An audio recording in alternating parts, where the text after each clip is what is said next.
Olá pessoal, eu sou o professor João Gustavo Provezi, do IFSC Campus Lages.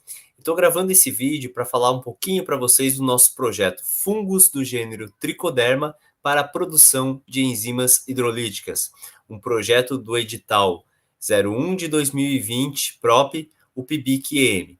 Nesse projeto, além de mim, integraram também a equipe de execução as bolsistas Bruna Emily Lima Lourenço, Marielle Correia Lucrécio e Roberta Andrade Furtado, todas alunas do curso técnico em análises químicas. Bom, mas o que tem a ver enzimas hidrolíticas com fungos do gênero Trichoderma? Bom, pessoal, então vamos por partes. O que é uma enzima? Uma enzima é uma proteína com atividade catalítica. É uma proteína capaz de catalisar uma determinada reação química, fazendo com que ela aconteça numa velocidade muito maior do que ela aconteceria na ausência dessa enzima. Uma enzima hidrolítica, por sua vez, é uma proteína com a capacidade de catalisar reações de hidrólise, reações de quebra de moléculas maiores em moléculas menores com a participação da água. É o exemplo que está aparecendo na tela para vocês. Esta enzima, chamada de sacarase ou de invertase, ela tem a capacidade de hidrolisar substrato como a sacarose, o nosso açúcar de mesa. Então, a sacarose ela é formada por dois açúcares, glicose e frutose. Ocorre a catálise enzimática na presença dessa enzima e são liberados dois produtos, uma molécula de glicose e uma molécula de frutose, em uma reação de catálise na presença de água. Dentro das enzimas hidrolíticas, as enzimas chamadas de celulases nos chamam a atenção por uma potencial aplicação industrial. Celulases são enzimas com a capacidade de catalisar reações de hidrólise envolvendo a celulose. A celulose é um polímero de glicose presente em vegetais ligado principalmente à função estrutural. Então, nós temos ali várias moléculas de glicose ligadas umas às outras, formando um grande polímero. Essa molécula, nós, mamíferos, não conseguimos hidrolisar, nós não expressamos celulases, mas alguns seres sim. O que essas celulases fazem? Nós temos aqui diferentes enzimas com diferentes atividades. A endocelulase, por exemplo, ela atua em ligações do tipo beta-1,4 no meio da cadeia de celulose. Então, o que ela libera são fragmentos de celulose, o que vai facilitar o trabalho das próximas enzimas. Então, ela começa a quebra desse polímero. A exocelulase, ela quebra extremidades. Então, elas vão atuando nas extremidades, liberando resíduos de glicose e, principalmente, resíduos do que a gente chama de celubiose. E aí nós temos a terceira enzima desse grupo, a celubiase ou beta-glicosidase, que vai então liberar resíduos de glicose a partir da celubiose. Em resumo, com a atuação das celulases, a gente parte de um polímero de glicose, da celulose, é um polímero com muitos resíduos, e chega ao final a vários resíduos de glicose, a vários resíduos de açúcar. Então aqui a gente começa a entender um pouquinho o porquê que ela seria interessante industrialmente. Você tem lá uma grande biomassa vegetal, né, de resíduos industriais, enfim, onde você tem uma capa de lignina e no interior muita celulose e muita hemicelulose, né? Então tem essa grande biomassa.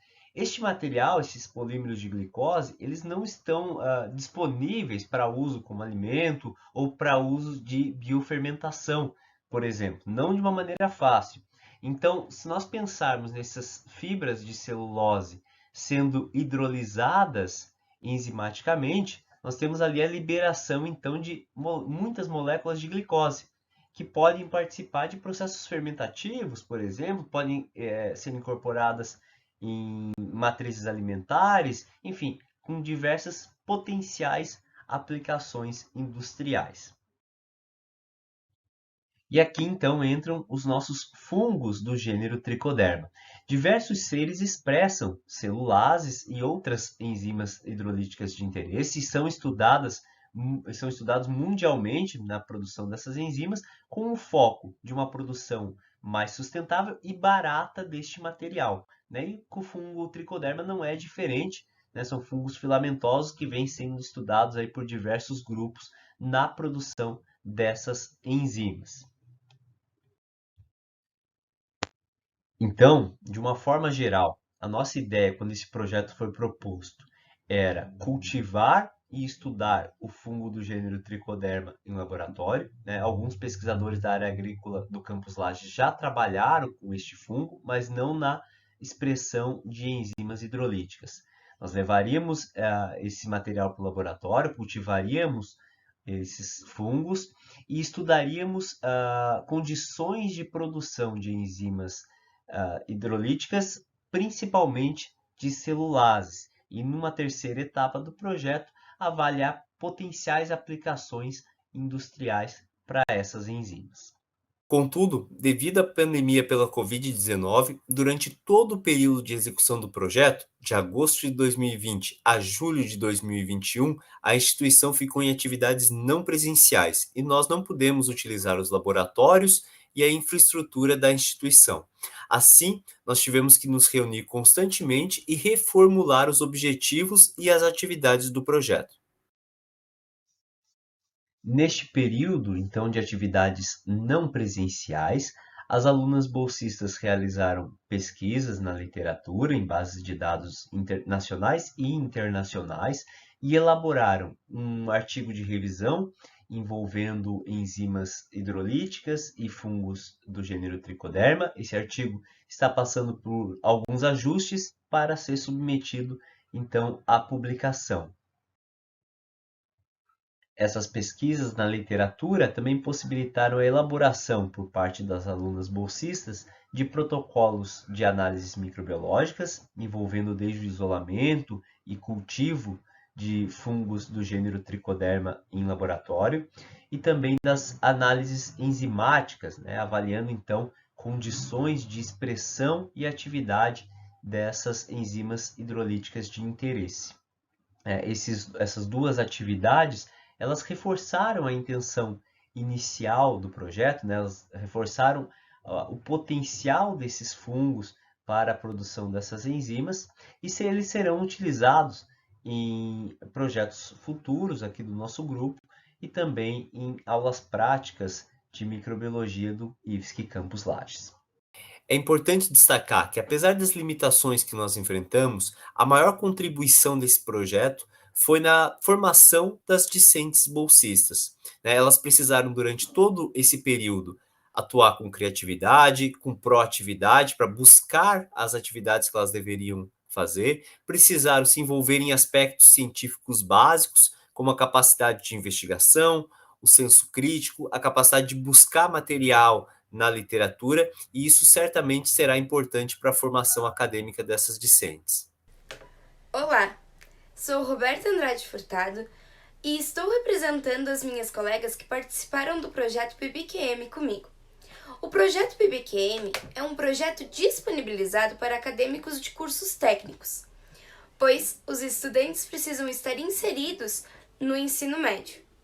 O projeto que realizamos foi desenvolvido em 2020, porém, por conta do cenário pandêmico, foi possível somente desenvolver os protocolos, mas mesmo assim, foi possível desenvolvermos inúmeros conhecimentos, tais como metodologia da pesquisa, fontes confiáveis e principalmente as normas da ABNT.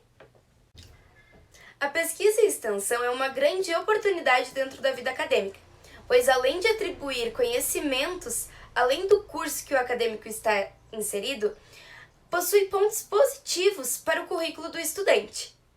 Os projetos abrem portas muito antes de estar imerso no mercado de trabalho, o que é promissor para os acadêmicos, pois além de estar realizando atividades que contribuem com o seu conhecimento, estará sendo recompensado por tamanha dedicação. Por fim, nós gostaríamos de agradecer ao Instituto Federal pela possibilidade de participar do edital e também ao CNPq pelas bolsas que foram pagas durante a execução do projeto. Muito obrigado.